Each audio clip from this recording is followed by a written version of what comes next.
मातरम सार्थ शताब्दी निमित्त एक लघु नाटिका सादर करीत आहोत. नाव आहे वंदे मातरम.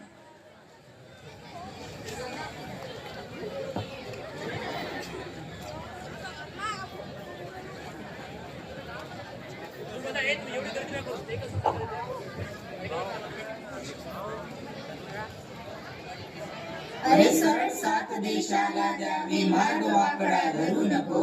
भारत भूची लेकर आपण जाती जातीमध्ये फुटू नको. भारत भूची लेकर आपण धर्म धर्मामध्ये फुटू नको. भारत भूची लेकर आपण भाषेमध्ये फुटू नको. भारत भूची लेकर आपण प्रांतामध्ये फुटू नको. स्वातंत्र्याची आण आम्हाला तुकडे तुकडे करू नको. भारत भूची लेकर आपण मार्ग वाकडा धरू नको. अरे सरळ सात देशाला द्यावी मार्ग वाकडा धरू नको. पण आम्हाला हे सांगणारे तुम्ही कोण आणि कोणत्या गावचे? हमें हमारे भाषा में समझाओ. तुला मराठी येत नाही? आम्हाला बंगाली येते. મને गुजराती आवडे. हमें उर्दू आती है. अरे अरे बस. असेच आपले आपले प्रांत धरून आपले स्वातंत्र्य सैनिक फक्त आपल्या स्वतःच्या राज्यासाठी भागासाठी लढले असते तर भारत स्वतंत्र झाला असता का?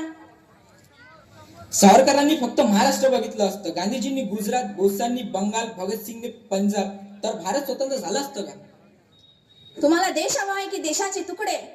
तेव्हा तुम्ही असता तर एकाच्या जागी शेकडो पाकिस्तान आणि बांगलादेश तयार झाले असते. सुदैवाने तेव्हा देशाला बांधून ठेवले होते एका मंत्राने. किर्र काढोकाच्या रात्री गणेश खिंडीच्या निर्जन रस्त्यावर 3 भावंडे पिस्तूल आणि तलवारी घेऊन दबा धरून बसलेत. तिघही तरणी मुलं, तिघांचीही लग्न झालेली, दोघांना तर मुलं बाळ आहेत. पण आज मुलाबायकांना घरी सोडून त्या सुनसान सडकेवर गोंद्या आला रे शब्दाची जीवाचे कान करून वाट बघताय. मर्दाला अगदी खेटून का? याचं कारण तो मंत्र. अलीपूर कोटीच्या आवारात फिरते एक कोवळं मूल, विकलांग, उजव्या हाताने जन्मापासून निर्जीव. त्या हाताने साधी टाचणी उचलू शकत नाही, पण आज त्याच हाताला वजनदार वस्तू बांधली त्याने, पिस्तूल. का? कारण तोच मंत्र. लंडनच्या एका सभागृहात सर्वांसमोर एका बड्या इंग्रज अफसराला गोळ्या झाडून एक तरुण शांत उभा राहिला. पोलिसांनी हात लावताच म्हणाला, डोंट टच, माझ्या पोटाची इस्त्री बिघडेल. कुठून आणली मदनलाल धिंगराने ही सहजता? त्याच मंत्रातून. बंगालात फासावर लटकण्याआधी एक मुलगा आपल्या आईला म्हणतो, एकदाच परवानगी दे आई. हा असा जातो आणि फिरून येतो. हसत हसत चढेल फासावर, सारं जग बघत राहील. 10 महिने 10 दिवसानंतर मावशीच्या पोटात जन्म घेईन. अन आई, जर तू मला ओळखू शकली नाहीस तर माझ्या गळ्याकडे पहा, तुला फाशीचा व्रण दिसेल. तेव्हा ओळख, मी तुझा खुदीराम आहे. कुठे कमवलं त्याने हे वाघाचं काळीज? त्या मंत्रातून. हा मंत्र तेव्हाही आपल्याला बांधून ठेवत होता आणि आजही. हा मंत्र आहे बंकिमचंद्र यांच्या लेखणीतून आलेला. कोणत्याही धर्माला नाही तर या भारत मातेला वंदन करणारा वंदे मातरम. हो, पण तो अर्धाच. मग संपूर्ण वंदे मातरम का शिकवत नाही? त्यात नद्यांची डोंगरांची नावं आहेत. हो, आणि आम्ही त्यांना वंदन करत नाही. पण आईच्या पाया पडताना फक्त तिच्या डोक्याच्या पाया पडतो का? तिच्या अस्तित्वाच्या पाया पडतो ना. तसाच हा मंत्र भारत मातेचे अस्तित्व मांडतो. बंकिमजी म्हणतात,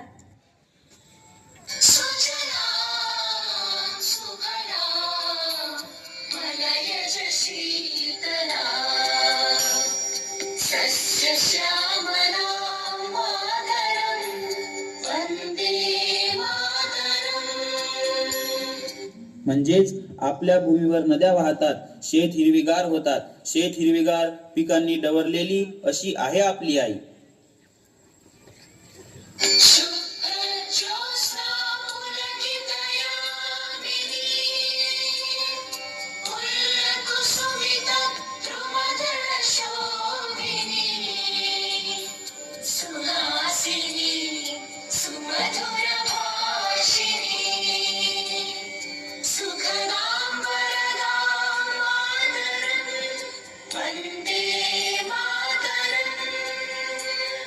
चांदण्यांनी भरलेली, आनंदाने नहालेली रात्र, झाड पान फुलांनी सजलेली धरती, अशा भूमीला प्रणाम. ही आई नेहमी हसमुखच आहे, गोड बोलते, ती सुख देते, आशीर्वाद देते.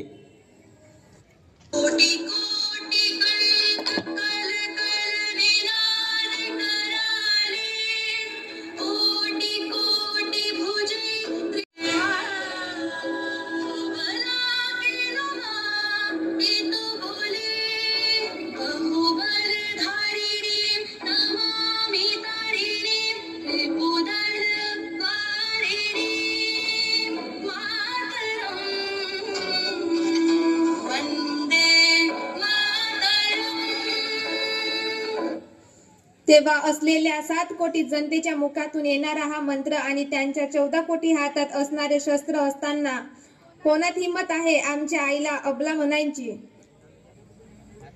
तुम्ही वेद्या, तुम्ही धर्म, तुम्ही विधी, तुम्ही महिमा. त्वं हि प्राणा शरीरे बाहुते, तुम्ही मा शक्ती. हृदये तुम्ही मा भाती. तोमरे प्रतिमा गोडी मोंदिरे मोंदिरे. वंदे मातरम्. हे भारत माते, तू विद्या आहेस, तूच धर्म आहेस, तू प्राणही आहेस आणि शरीरही. तुझीच मूर्ती प्रत्येक मंदिरात आहे माते. त्वं हि दुर्गा दशप्रहरणधारिणी. कमला कमलदलविहारिणी. वाणी विद्या दायिनी. नमामि त्वां, नमामि कमला. अमला अतुला सुजला सुफला मातरम्. वंदे मातरम्. तूच दुर्गा, तूच लक्ष्मी, तूच सरस्वती, तूच चराचरात आहेस. वंदे मातरम या गीताला या वर्षी 150 वर्ष पूर्ण होत आहेत. हा संपूर्ण भारत एक संघ ठेवणारा मंत्र हा निवड मंत्र नाही तर आजच्या काळाची गरज आहे. देशासाठी, देशाच्या प्रगतीसाठी, आपला वैविध्य जपून विविधतेत एकता दाखवण्यासाठी या आपण सारे हा मंत्र पुन्हा एकदा म्हणूया. वंदे मातरम, वंदे मातरम, वंदे